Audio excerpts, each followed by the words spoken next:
Boy, oh boy. So I was having a great day. Looking forward.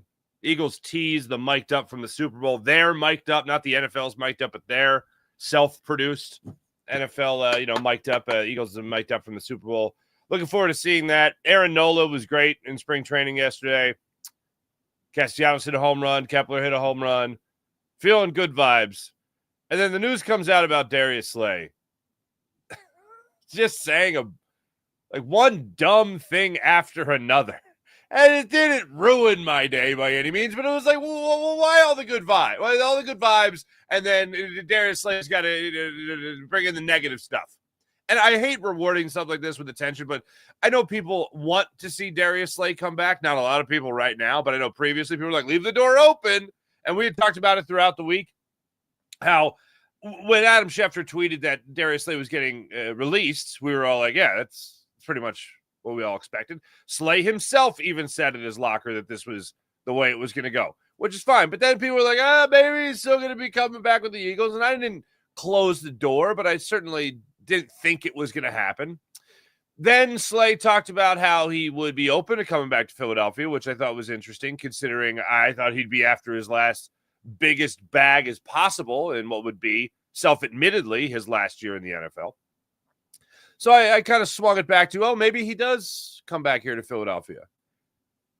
And then he goes on FS1 yesterday, and he's talking to Emmanuel Acho and Chase Daniel. Yeah, former Eagles backup quarterback Chase Daniel, who once said to Drew Brees, I'm here to take your job, bro. Anyway, goes on there and just says one dumb thing after another, including maybe being the first of the offseason to slight Jalen Hurts, Super Bowl champion Jalen Hurts, Super Bowl MVP Jalen Hurts, a man who has finished second only to Patrick Mahomes in the MVP voting for the regular season.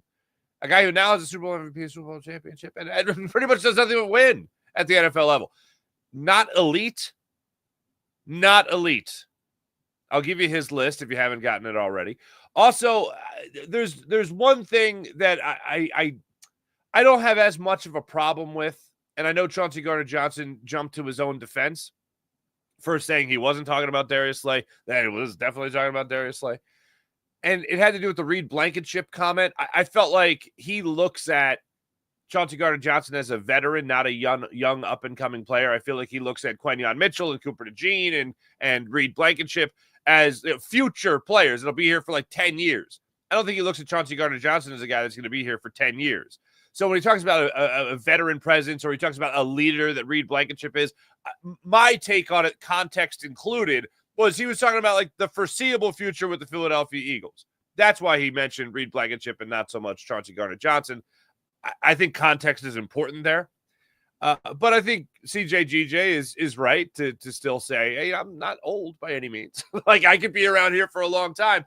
And I love the idea, absolutely love it, that when he was talking about, when Darius was talking about veterans in the secondary and needing a safety, or Reed Blankenship's the leader, Chauncey Gardner-Johnson was like, yeah, remember the time you guys got bounced out in the first round of the playoffs when I wasn't here? In both years I'm here. Oh, what do you know? 2 for 2 and going to Super Bowls with me in the secondary. And I even brought it up yesterday before any of this came up. Even the first Super Bowl, other than Jalen Hurts, the one guy that balled out for 4 quarters was Chauncey Gardner-Johnson. The guy that brought the wood, even in the fourth quarter, was Chauncey Gardner-Johnson.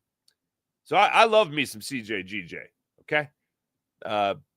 Was it overall wrong for Darius Slay to leave him out? Yeah, but I don't think he was considering him as like a young up-and-comer. I think the context with Quentin and Cooper and Reed, I think that was more so the context of where he was going. So I don't think it's a direct slight at Chauncey Gardner-Johnson. The thing that's absolutely unforgivable and no explanation is not putting Jalen Hurts in the elite category. The other thing is now, as I was alluding to earlier, the possibility of keeping Darius Slay in Philadelphia. Yeah, nope, not happening. And this is the second dust up with Chauncey Gardner-Johnson on social media. A.J. Brown even chimed in at one point and then deleted the tweet. Probably a good idea from him, but it's the internet. It's always out there anyway. Somebody will find it. And that's exactly what went down. And AJ was like, this isn't even in my fight, but how about we get back to a Super Bowl? Like that kind of thing. Good for AJ to take the high road and all of it. But Darius Slay went on to talk about how he would go to a division rival. I don't know if that's a negotiating tactic, but certainly something that I don't want to hear on a long list of things during an interview that I don't want to hear from a guy who was just a team captain on a Super Bowl championship team. To swing me back to the 70% sure, maybe even 80% sure that Slay ain't going to be back for the upcoming season. And this is from a guy, I love Darius Slay. And listening to that yesterday, I was, what? Huh? Please don't be the first person, Slay, to slight Jalen Hurts in the offseason. And then I'm going through clips on the internet and all that stuff and how much he's loving on Jalen Hurts after the Super Bowl. And I'm like, what happened to that? What happened to that? I'll give you his list, by the way, of his top 4, the only elite quarterbacks in his mind coming up. The Super Bowl mic'd up, released by the Philadelphia Eagles yesterday. If you haven't seen it yet, I talked about this when the NFL released their mic'd up version of the Philadelphia Eagles Super Bowl victory.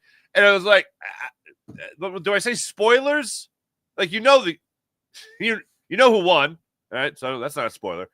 But I'm going to run through some of my favorite moments of the Eagles mic'd up that was released on YouTube yesterday. It's like 25 minutes, and it is just fantastic. It really just takes you on that sideline with everybody and just lets you ride the wave of emotion.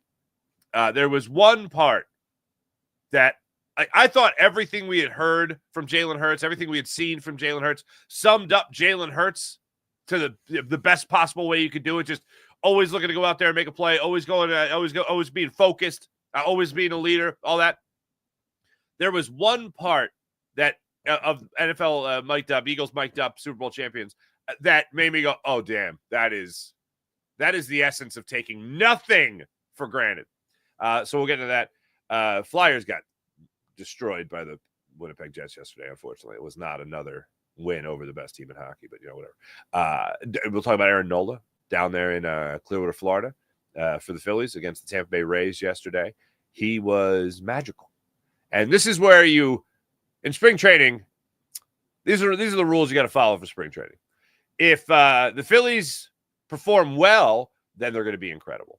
If they're terrible in spring training, it's spring training. You're working on pitches. You're working on a new stance, new swing path. I don't know. That's the way you do it. That's how you look at spring training. So with yesterday's performance, 6 strikeouts from Aaron Nola, 6 of them coming on the curveball. NL Cy Young. I mean, I don't want to go out too crazy here, but NL Cy Young. I'm gonna go into it with that. All right. So welcome to the show. My name is Mark Farzetta. This is the Farzy Show presented by MyBookie, mybookie.ag, and it's wonderful to have you along for the ride. Oh, last thing on the Flyers. John Tortorella's post-game press conference, I think, lasted a little over 35 seconds, maybe 40 seconds. Torts was on one. And then he was off as quickly as humanly possible.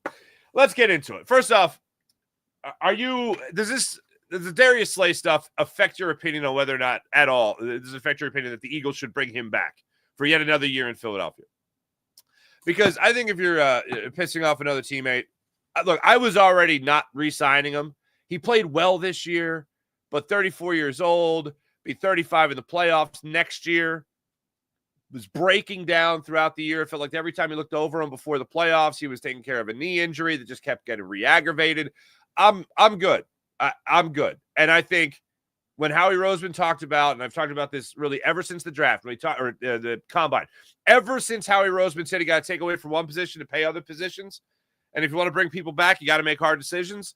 Well, I think Darius Slay is going to be one of those somewhat hard decisions when you want to pay somebody like Zach Bond and you want to pay somebody a little bit more, well, a lot more, than you were paying them already in Saquon Barkley, and you still want to try to bring back some other guys that are on this squad, Mekhi Beckham, Milton Williams, and not so much Josh Sweat, but you want to make sure you're saving a couple of bucks here and there. So Darius Slay would obviously be an odd man out, and I don't think it's any accident that he was the first guy released, essentially, by the Philadelphia Eagles. So, where am I at on Darius Slay? As I said, 80% sure now he's not coming back. So I am going to allow these comments to kind of make that decision for me a little bit more.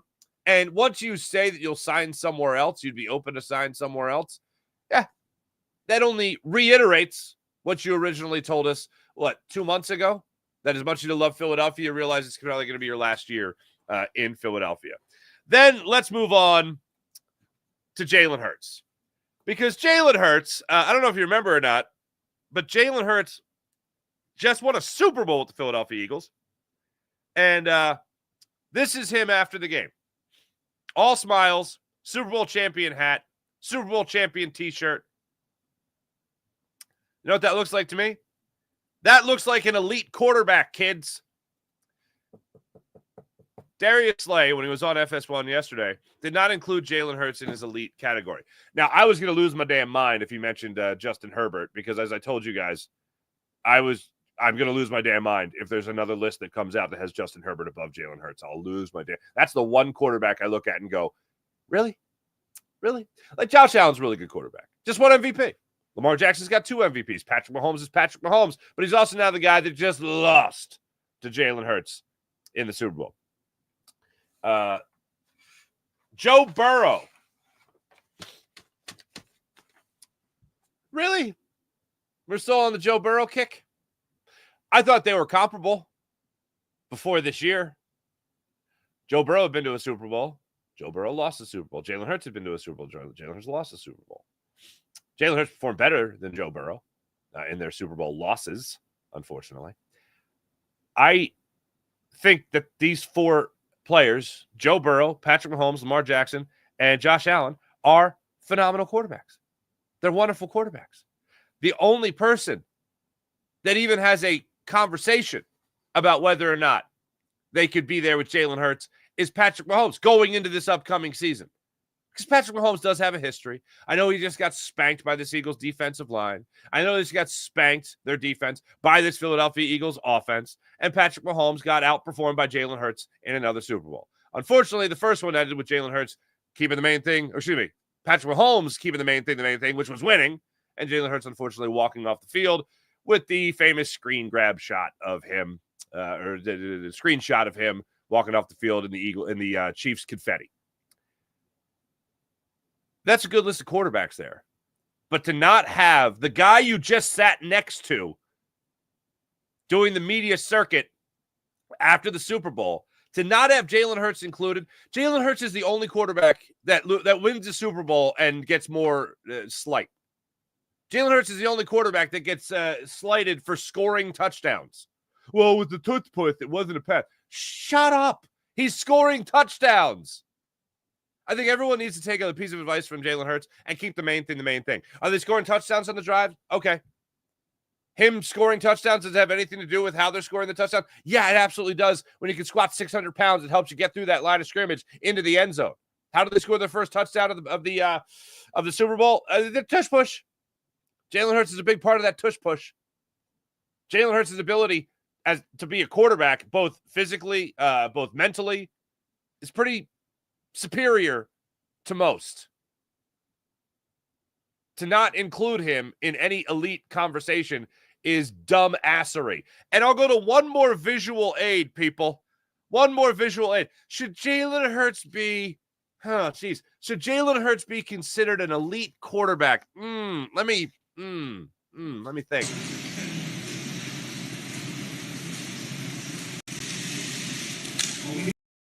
I rest my case.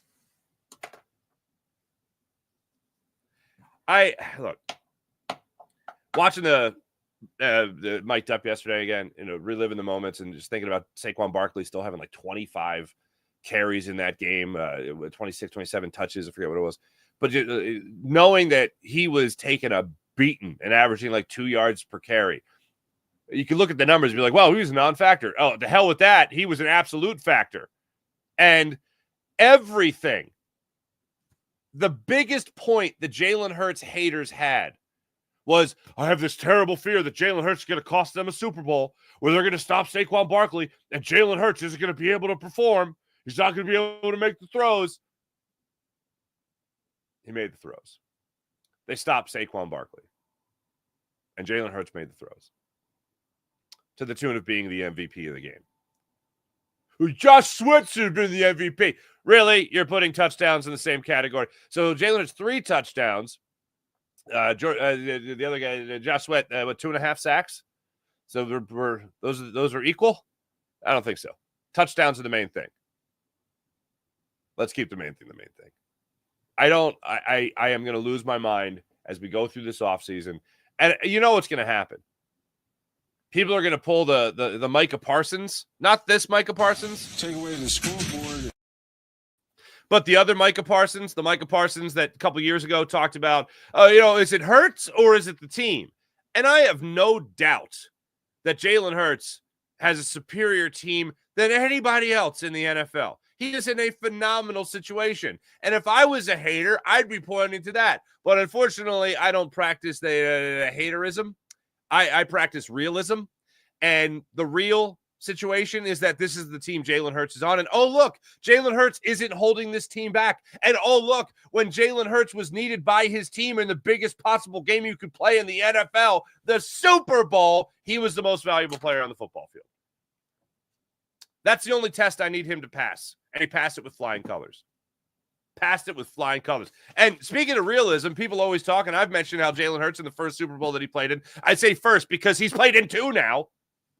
Brush that aside. The first Super Bowl he played in, I actually would acknowledge the fumble, unlike some other people, that spotted Patrick Mahomes and the Kansas City Chiefs 7 points, and you just can't do that. Don't do that. That's being real. But it's also acknowledging that through the rest of that game, he was damn near perfect. And then also acknowledging that in this most recent Super Bowl, that was the definition of an elite quarterback. Oh, and by the way, he had some plays there to Jahan Dotson. It wasn't all A.J. Brown and Devontae Smith. One thing I will say right now about mic'd up before I get into all of it is on that throw he had on that, I can't remember if it was a wheel route or not. It must have been. Saquon was going down the sideline and he hit Saquon. Saquon bobbled a little bit, but went down with it. He goes over to Saquon on the sideline after that series and says, if I lead you, we score. And it's like, you just came up with a huge play that you made with your legs because you had to get out of the pocket. And you hit Saquon for whatever it was, a 25-yard gain or 23-yard gain. And he just made that play. And he's thinking, if I would have made a great play instead of a good play, it's a touchdown. Yeah. Okay, fine. Be as hard on yourself as possible. Oh, boy. Boy, oh, boy. By the way, going back to Slay's comments about Chauncey Gardner-Johnson, it's so funny how you just go back to last year and you try to remember guys that just did. Yeah, Sidney Brown was playing the safety position. Reed Blankenship was playing the safety position last year for the Eagles, 2 years ago for the Eagles. It is like ridiculous. Terrell Edmonds getting run at safety. Oh, my gosh. Ugh. How terrible was that? Yeah, if you're Chauncey Gardner-Johnson, your ultimate flex is, I've been here 2 years and we've gone to the Super Bowl both. And he's 1-2 in those Super Bowls. Or excuse me, 1-1 in those Super Bowls. That's pretty damn good. So let me know in the comments, does this Darius Slay stuff affect your opinion of whether or not you want him back? The other thing I don't get is he was so touched about being a captain for the Eagles. Slay was. Like, this isn't captain stuff. And not like you don't even have to be a homer. Who does top 4? What are you doing? A Mount Rushmore of quarterback? If you're mentioning elite quarterbacks, how is Jalen Hurts not in that conversation? That's just ridiculous to me. If you're mentioning, and this is where I will say, I understand context, again, is important when you're talking about Reed Blankenship and young guys going forward in that secondary. How do you not mention Chauncey Gardner-Johnson, who, by the way, in both the Eagles mic'd up, the NFL's mic'd up, anything you've listened to that's been mic'd up this season, Chauncey Gardner-Johnson is talking. And it's not all just trash. It's motivational stuff to his teammates. That's leadership. And let's also not act like Chauncey Gardner-Johnson's 100 years old. Like, what's Reed Blankenship now? 25? Reed Blankenship's 25 years old. He's 26 now. He just turned 26. Look at that. Happy birthday to you, March 2nd, Reed Blankenship. All right. Chauncey Gardner-Johnson ain't that far past it. It's ridiculous. Absolutely ridiculous to me. And I couldn't help it, but while I was just rehashing everything in my mind with the Eagles season, and you come away with such a dominant victory, how do you not think of this team as one of the best ever? Just in terms of clutch performances throughout the year, fans complaining that aren't Philadelphia Eagles fans about it being a super team, and they did, a super team that stopped another team from creating a dynasty, and people say it as if it's a slight. Hilarious to me. Yeah. Chauncey Gardner-Johnson, 1 year older than Reed Blankenship. Obviously should have been included. Now, there were some comments back from Chauncey Gardner-Johnson, and here's those. Veteran presence is always needed, don't get me wrong, says Chauncey Gardner-Johnson, but bro, what vet is needed when young guys can hold their own like Q and Coop, you guys, crazy duo, Reed and me, and the supporting cast, Ringo, Zay, Andre, Sam, Eli, Sydney, Tristan. Stay with the youth, if you ask me. And then Chauncey flexes here by saying the last vet that replaced me, y'all got the door in the wild card round. 100% remember that. File this under things I didn't need in the offseason following a Super Bowl championship. Ugh. Joe Burrow, Patrick Mahomes, Lamar Jackson, Josh Allen. No mention of Super Bowl MVP, Jalen Hurts. Ugh. So help me God if there's a list that has Justin Herbert over Jalen Hurts in this upcoming season. I mean, to me, Jalen Hurts is the king of the castle right now. You're talking about right now what this Eagles team has going forward. Let's talk about the elite quarterbacks. All right, so we're ripping. Well, these are all great quarterbacks. All right, Joe Burrow hasn't done it. Should I hold off on great with Joe Burrow? I've always really liked Joe Burrow, and I think he's phenomenally talented. I think he's been banged up. I think his offensive line sucks. If you're talking about situations, yes, he is better than the situation he is in by far. Jalen Hurts, I will say, is appropriately in the situation that he should be in, because one bad quarterback ruins the whole thing. That's what people just conveniently leave out. Well, he's got a great team. Well, yeah, and he too is great. He's average. And that team ain't so great. They're not blowing out the Kansas City Chiefs in the Super Bowl, I'll tell you that much. Like, that's the other. It wasn't a close game. They dominated. Anyway, actually, I thought that was the perfect example. Yeah, they loaded up to stop Saquon Barkley. Jalen did exactly what he had to do to win, and more. The defense just demolished that Chiefs offensive line, and Steve Spagnuolo's head was spinning. I took away Saquon. What happened? Oh, I guess Jalen's pretty good. Anyway, I like Burrow. I like Mahomes. I like Lamar Jackson. I like Josh Allen. I like all these guys. But the only guy that I would even mention in the same breath as Jalen Hurts right now is Patrick Mahomes. And he's got an uphill climb with some patchwork they got to do there in Kansas City, to say the least. Here's what I always go to. When you go to elite, when you go to great, I take away the ifs. So I don't like to play pretend. I don't like to play fantasy in a different aspect here of fantasy football. Like when you talk about hypotheticals, well, yeah, but if you take Joe Burrow and you put him in this offense, how would that be? You take Lamar Jackson, you put him on this team, how would it be? Well, I don't know, because that's not real. What do you think would happen? Well, it really doesn't matter what you think. It matters what has happened. When I talk about greatness, when I talk about elite, I talk about removing the ifs. And an if here is, if he was on this other team, how would he perform? I don't know. I don't. How do I think he'd do? I think he'd keep doing what he's doing because he's really good. Like, he finds ways to win in any aspect. Need a 20-yard run? Jalen Hurts. Need a 35-yard pass? Jalen Hurts. Like, it's so crazy to me that A.J. Brown missed, 4 games this year? And he still had over 1,000 yards? He still was one of the leaders in yards per reception in the NFL? That's making the most of your opportunities. Jalen Hurts is the only guy I can remember that won a Super Bowl, gets penalized for it, or gets no bump from winning a Super Bowl and winning MVP. Jalen Hurts is the only guy I know that it scores touchdowns and it's held against him. It's ridiculous. Absolutely damn ridiculous. We scored them on the ground. Yeah, did they score? Is scoring good? Are touchdowns good? When Nick Sirianni, I forget who he was just on with. It was they were talking about the tush push at the combine. And Nick Sirianni talked about Jalen Hurts and how they get into the red zone and they feel like they can score.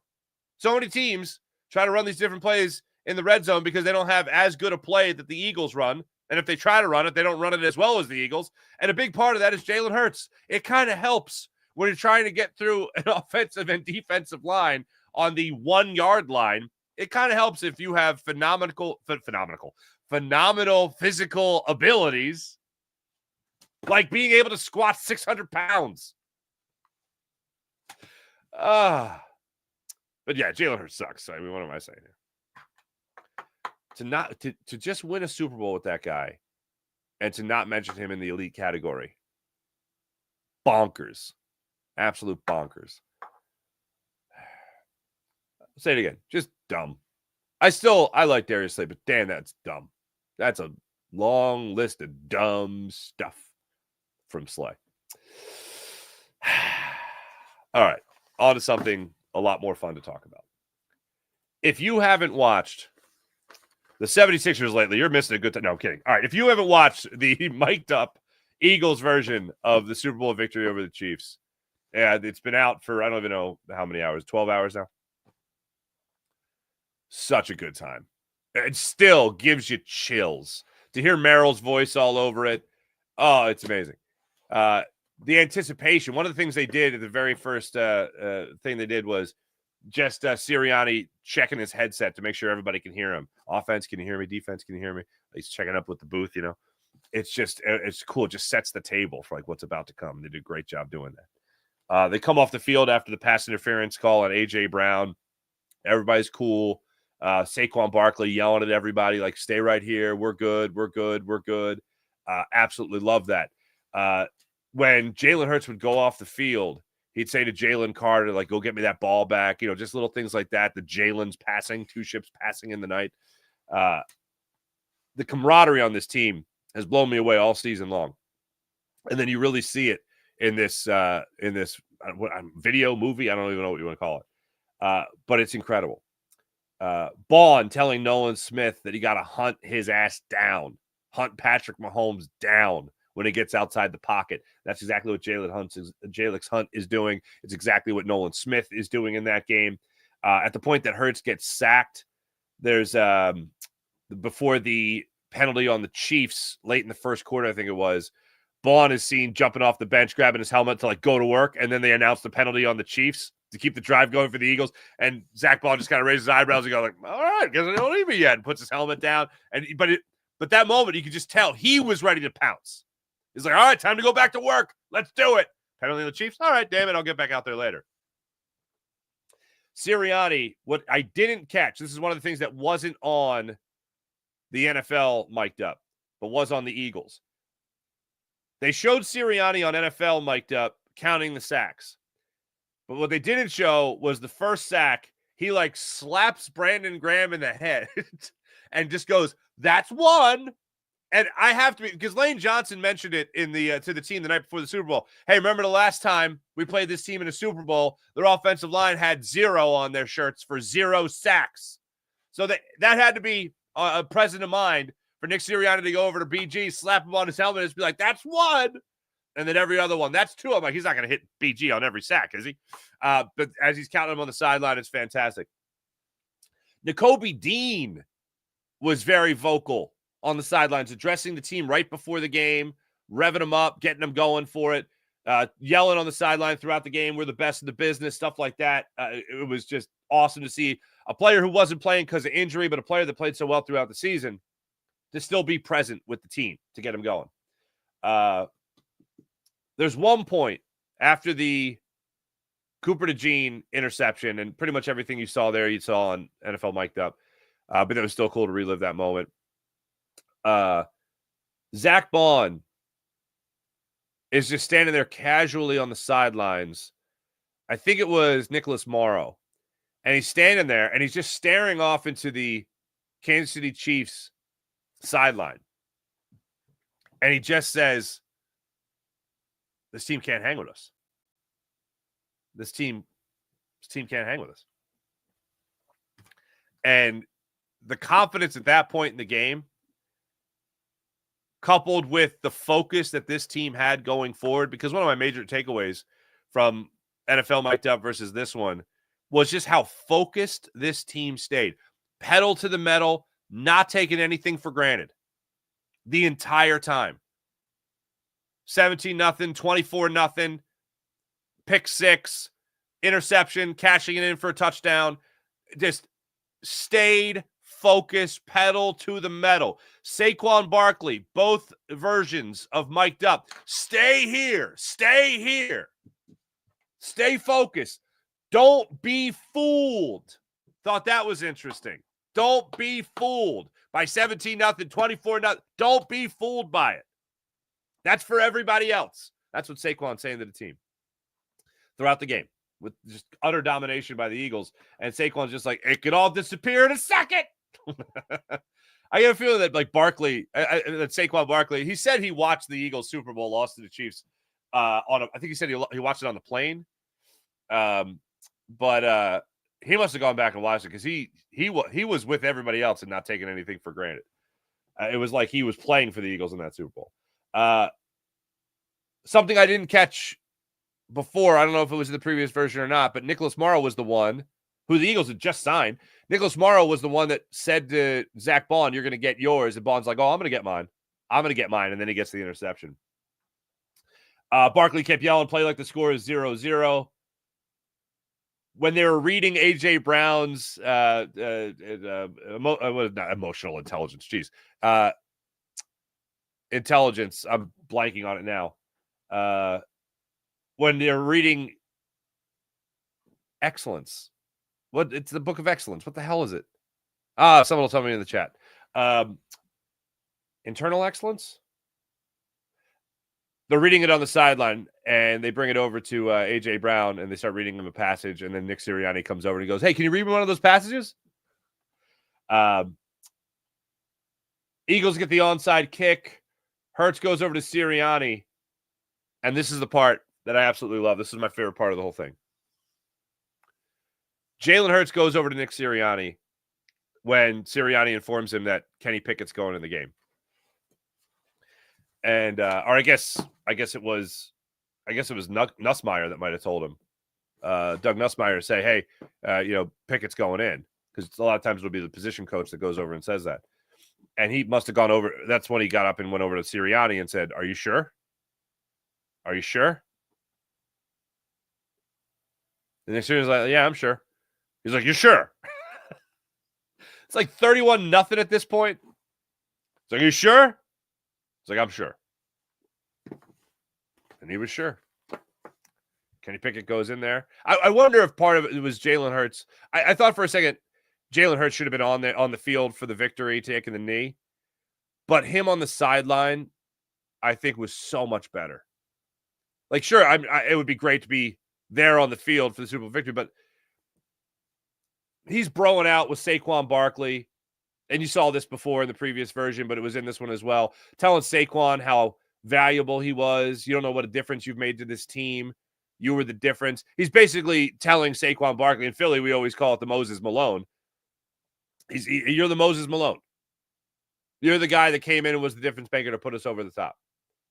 And Saquon just is like trying to be modest about it, and then he just shuts up and listens.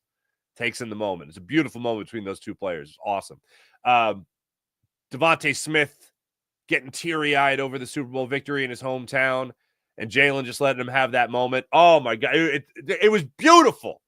I'm a man of high emotions. It makes me emotional in a beautiful way to see these guys embrace the moment the way they're embracing the moment.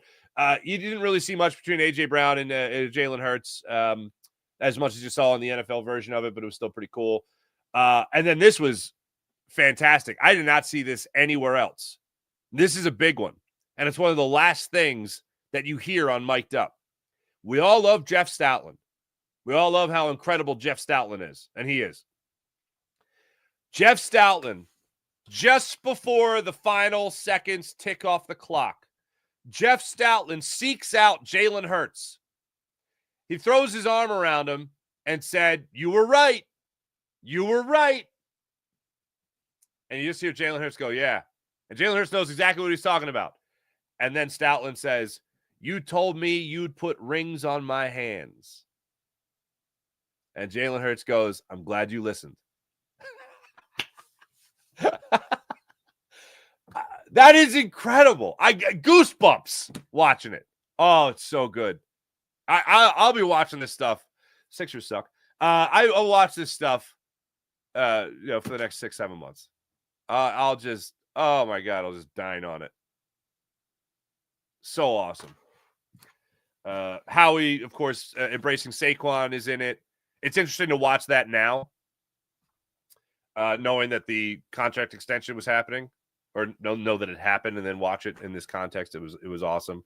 Howie said something that, though, I didn't get into this last time I talked about it, but Howie said, "You believed in me." Howie says to Saquon, "You believed in me."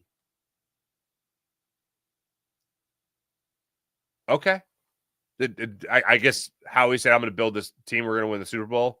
Trust me." I think Howie's roster construction is a pretty good selling point, and trustworthy, I might add. But either way, it was still an incredible moment. Oh, okay, I left this out. Vaughn, after the first touchdown, said that they got lucky. I agree. That's where I told you guys about my little run-in with Jalix Hunt at the Super Bowl parade, where Jalix Hunt just happened to be walking right past me a couple hours after the parade was all finished. And I just said, I might have been a little tipsy at that point. I might have been off the clock, okay? And Jalix Hunt walks by me. Buddy of mine lives in the same apartment building. And I just go, "That first touchdown was bull." And he keeps smoking his cigar. He goes, "Doesn't matter now." I'm like, "Yeah, that's a fair point. It's a fair point." And guess what? It did matter, though, because apparently Vic Fangio was saying how it was unacceptable. So me and Fangio are on the same page. No. Anyway, but no, the part that I left out was Sirianni losing his mind after the Devontae Smith long touchdown from Jalen Hurts. And all of a sudden, I went back and I go, "Wait, what the hell just happened there?" Because Sirianni's running like down the sideline, like almost Deion Sanders high-stepping. And all of a sudden, he just gets owned. Like he gets pushed off the sideline.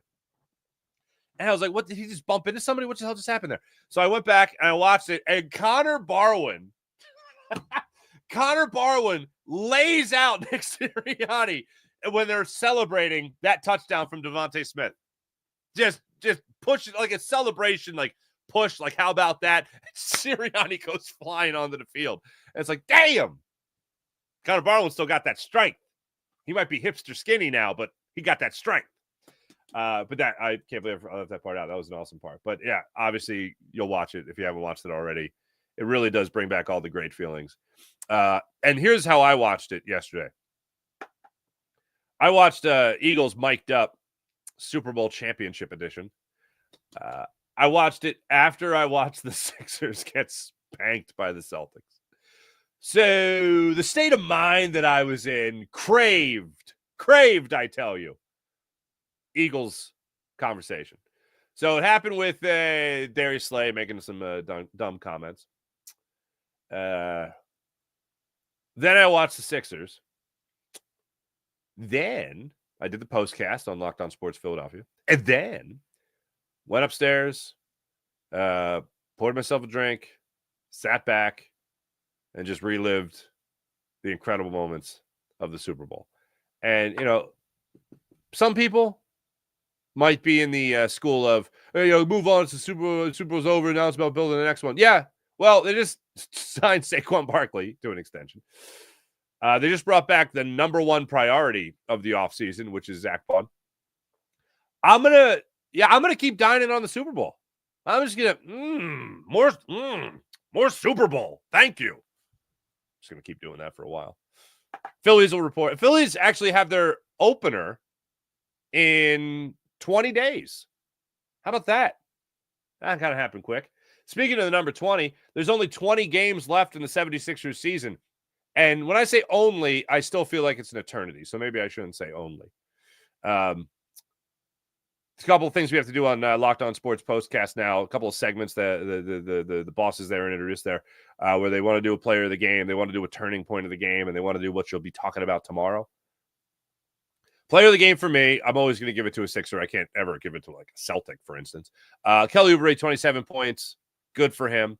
Turning point of the game. This one's interesting. Is the turning point of the game, is it when the Sixers pulled it within 10 in the third quarter? And then, what am I saying? You didn't watch the game. The Sixers pulled it within 10 in the third quarter. And then the Celtics went on a 10-2 run to close out the third quarter. Final 2 minutes, they go on a 10-2 run to close it out. After the game, even Nick Nurse said, that was probably the turning point of the game. Was that the turning point of the game? Or was the turning point of the game 8 years ago when Danny Ainge fleeced Collars Colangelo with the Markelle Fultz Jason Tatum thing? Was it then? I think it was then. It was more than a turning point of the game. It was a turning point of the franchises. So let's go back to that. What you'll be talking about today? I'll tell you what you'll probably be talking about today. You'll probably be talking about the Eagles mic'd up. You'll probably be talking about Darius Slay. You'll probably be talking about, the Sixers lost. Good. They still have 2 games against the Wizards this year. They still have 2 games against the Raptors this year.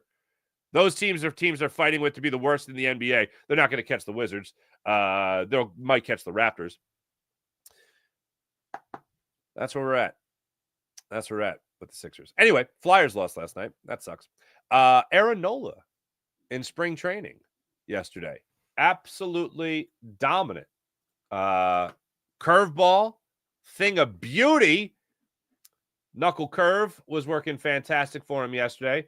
Unfortunately for the Phillies, they took the loss.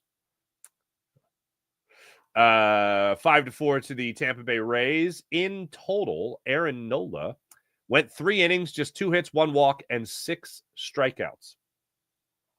How about that? 54 pitches, 32 were for strikes. Jose Alvarado gave up a hit and a walk and 3 strikeouts in his inning of work. Orion Kerkering got an inning of work. He got 2 strikeouts in his inning. Kuno didn't do so great for himself. Joel Kuno. No bueno. Anyway, that's the Phillies report for you today. Should I play John Tortorella's? No, I'm looking at it right now. It was 38 seconds. 38 seconds. Not great. Flyers lost 4-1. Matvei Mishkov got his 20th goal of the season. So good for the Russian rookie. Good for him. Let me tell you about the Game Time app. Download the Game Time app, create an account, use promo code Farzy, get $20 off your first purchase on the Game Time app. Want to go to the concert? Want to go to the comedy show? Download the Game Time app, create an account, use promo code Farzy, and get $20 off your first purchase. Also, don't forget to use the Game Time Picks feature, which allows you to filter out all the fluff and get right down to it. The best seats at the best prices on the Game Time app. On the Game Time app right now, I did this last week. Let's update it. Okay. Right now, if you wanted to go to the Sixers-Utah Jazz game Sunday night at 7:30, that would be a whopping $4 to get into the game. So they went up from $2. Wow. Damn. So that's what you got going on with the Game Time app. Download the Game Time app, create an account, use promo code Farzy, get $20 off your first purchase on the Game Time app. How about PHL Sports Nation, Philadelphia Sports Nation, enhancing your Philadelphia sports fan experience across all social media and blogs? That's PHLSportsNation.com. How about Sky Motor Cars? SkyMotorCars.com. Check out Brett's amazing inventory at SkyMotorCars.com. Let's get into the chat check and see how you guys are doing on this fine Friday morning. Good Lord, already Friday. Going to be some great weather coming up next week, by the way. Can't wait for it. Jason A., good morning. Why Niners Wine? Hello. Howie's 101. Zig when everybody's zagging. Hell yeah. April. Good morning, April. Sean Gillespie, what's going on? April, Slay is all about the soundbite. He talks before he thinks. Yep. Shoot. Sean Kilrain, what's going on? Good morning. Sean Gillespie. Slay running his mouth again. Slay is a sucker. CJ DJ, I think GJ, is not wrong. Remember, Slay went on the Ops podcast laughing at CJ. Yes, I did. That's what I was referencing earlier when I said this isn't the first time. Why are you saying DJ? CJ GJ. Gardner Johnson. Darkwing Ducky. If they make a splash at edge rusher, I think you can roll with the secondary as is. Yeah. I will say one thing on that.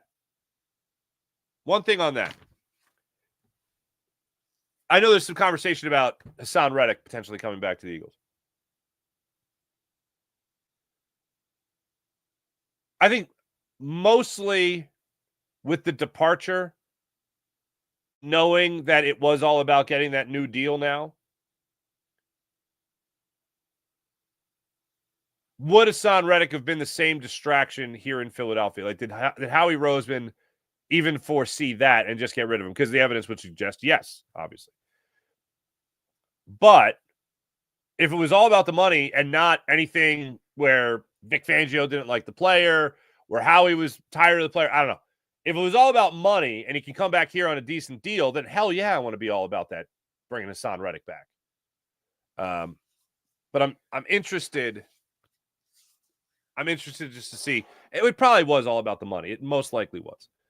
So if there's a decent deal, team friendly, and you can get him here, I'd obviously want him back here in Philadelphia. Sean Coach, saw that mic'd up. It was awesome to get everything that was said on the field, especially Ball and Farzy. Was there one more thing that I left out with Ball? I mentioned this team ain't messing with us. That was pretty awesome. Oh, Ball. Oh, I did leave this out. Bond's on the sideline. I think he was talking to a Jomo.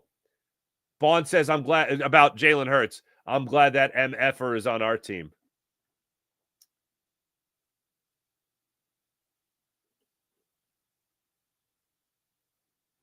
Got lucky on the first touchdown. I said that. Yeah. Okay. Yeah, I hit that. But Sean, yeah, it is awesome. I hope we addressing running back and tight end in the draft. They're heavy at that position. Yeah, tight end. They already hosted blanking on his name. They've hosted a couple tight ends already. Dilla Bosa, what's going on? I agree, Darkwing. We need edge. Mac, Bosa, Hendrickson. That's right, Hendrickson, permission to seek a trade. Boy, oh boy. Is something wrong with leaving gracefully, especially after winning a dominant Super Bowl, says Sean Gillespie. Right? No, move on from Slay. He got that ring. Next man up mentality, Farzy. Yeah, there you go. Sean Gillespie, I wanted to disrespect Jalen to continue. Jalen thrives on it. Yeah, keep disrespecting Jalen. He thrives on it. Right, good point. That's the Jordan Mailata philosophy. Jeff, what's going on, man? Morning, Farzy. DK Metcalf being traded, maybe to Cincinnati or Baltimore. Don't look now. But March Madness is around the corner. St. John's with Patino looks great. Ranks 6th in the country. How about that? Brian, love you. Love you, Farzy. Your takes are spot on. Godspeed. Thank you, Brian. I appreciate that. Just keeping it real, brother. Just keeping it real. Most valuable person was Vic Fangio. Says, why Niners wine? Haters gonna hate, but he is the number one reason for the win. You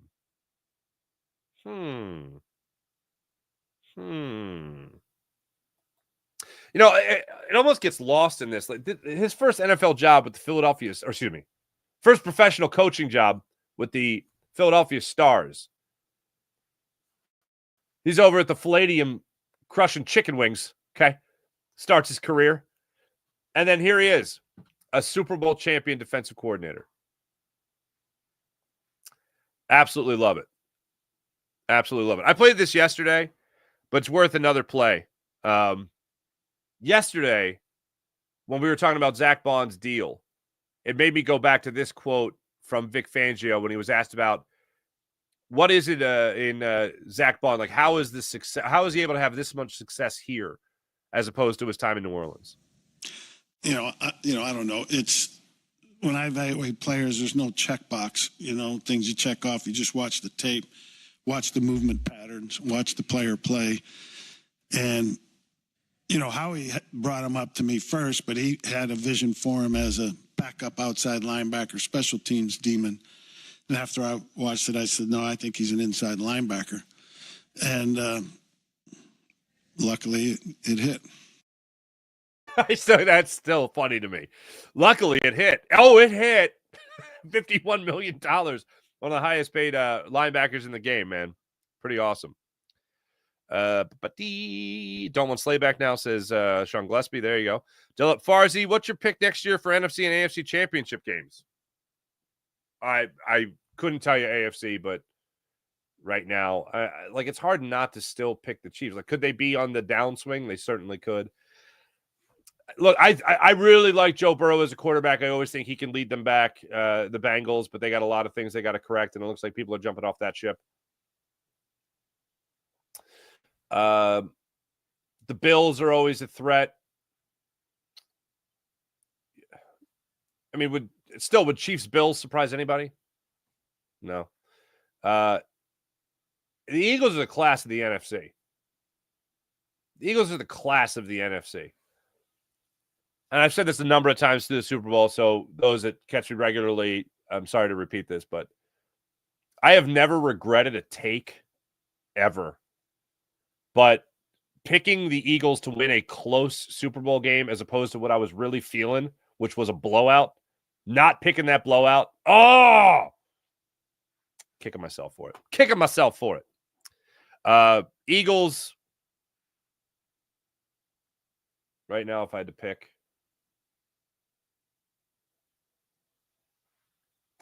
the Lions just got to get healthy, and they're a pretty damn good football team.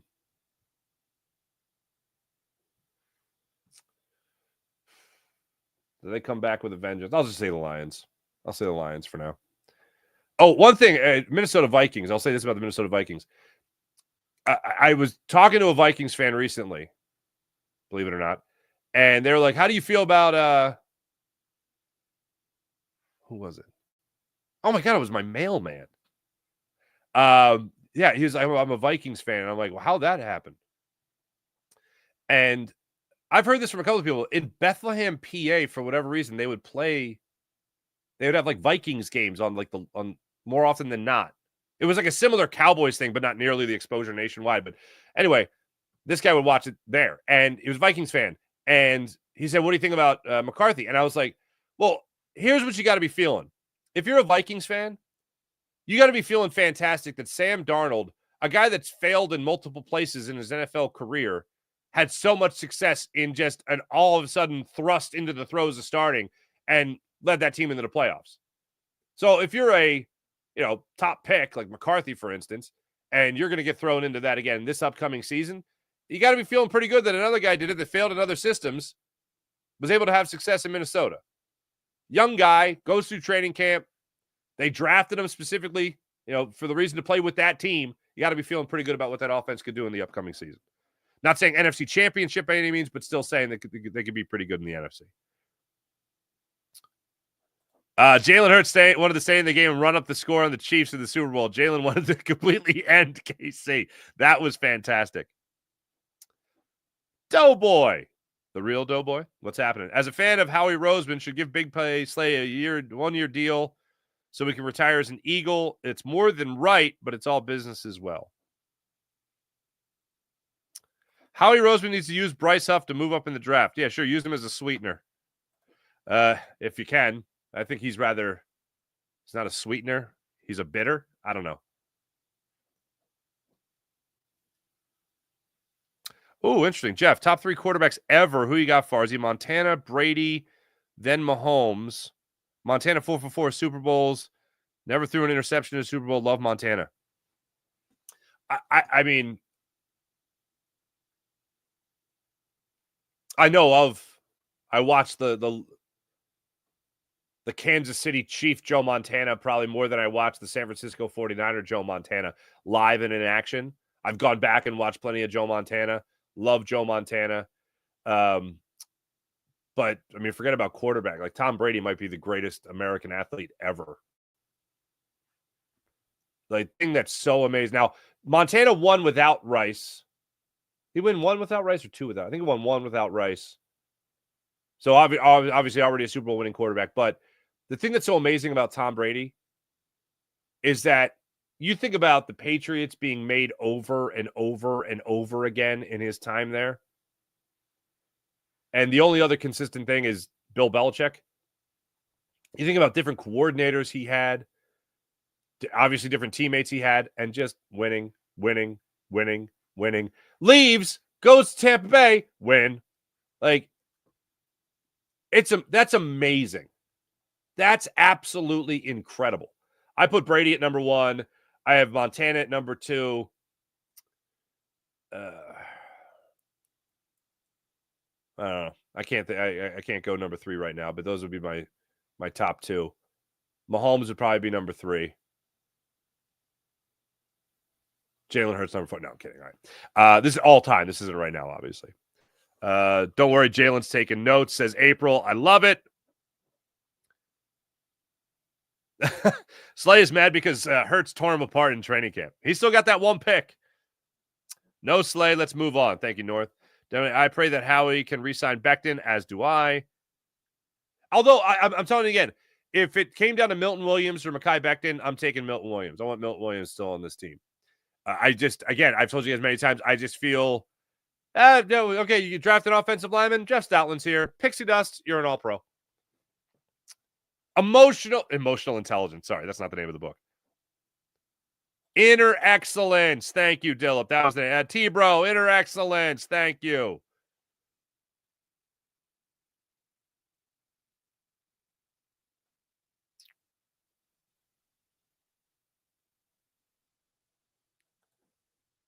Hollywood Hogan. Great name. Slay upset because he got kicked to the curb with 1 year left.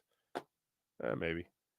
I'm so happy. I'm so happy. Eagles happy. I'm hyper like a kid with candy every time I see Sirianni. Every time you see a Sirianni lookalike in church, Sean?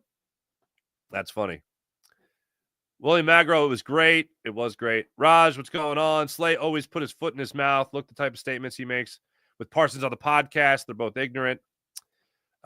Sixers are dead to me, says William. Yeah, well, the Sixers are dead. That's a funny thing about that. Oh, man,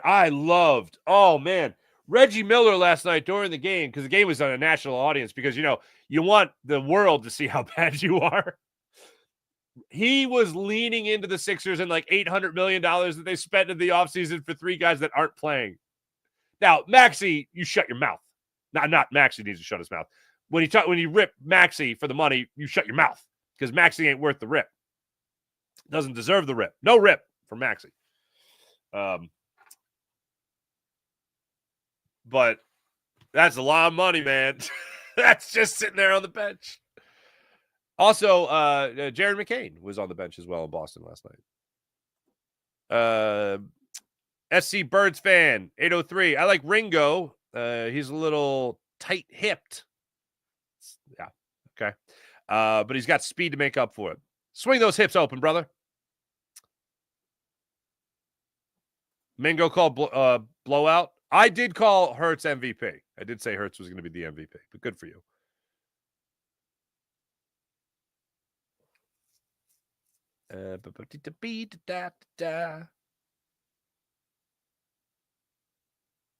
Lions are really friggin' good. They are. Lions, Rams, Packers, Harris skins. Gross. Wine Niners, wine.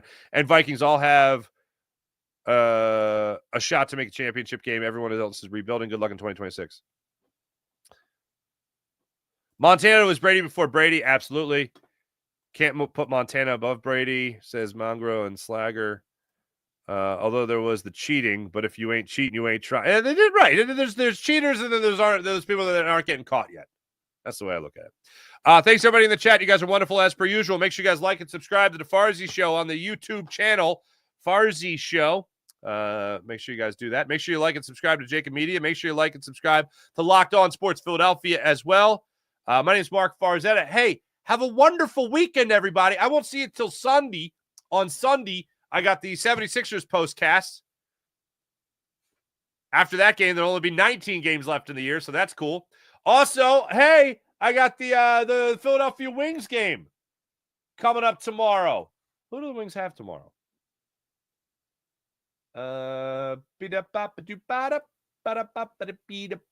Wings got the Albany Firewolves at 7 o'clock. Yours truly will be on the microphone as your public address announcer for your Philadelphia Wings. Have a blast doing that. Get your tickets at wingslax.com. Have a great weekend if I don't see you, everybody. Be back with you guys Sunday night for the Locked On 76ers postcast on the Locked On Sports Philadelphia YouTube channel. Back with you guys Monday morning for the Farzy Show here on the Farzy Show YouTube channel and Jacob Media as well. Catch you guys Monday at least. Have a great rest of your day. Have a great weekend. I'm Mark Farzetta. Well, that's pretty dope.